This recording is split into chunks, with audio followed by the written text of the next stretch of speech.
যদি কেউ ইসলাম ফলো করে এবং ইসলামিক অর্থনৈতিক ব্যবস্থা যদি কেউ ফলো করে, ওই দেশে জাকাত দেওয়ার লোক থাকবে না, জাকাত নেওয়ার লোক থাকবে না।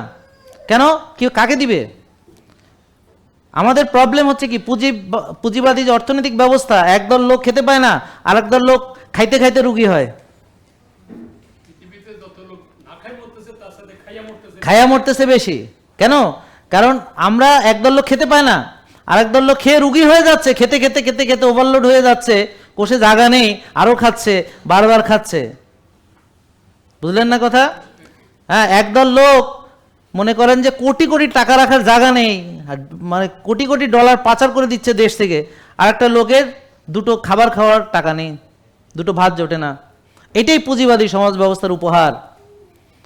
তাইলে আর আমাদের যে জাকাত ভিত্তিক সমাজ ব্যবস্থা, সেটা হচ্ছে কি, এখানে গরিব খুঁজে পাবেন না যদি সঠিকভাবে এটা আদায় হয়।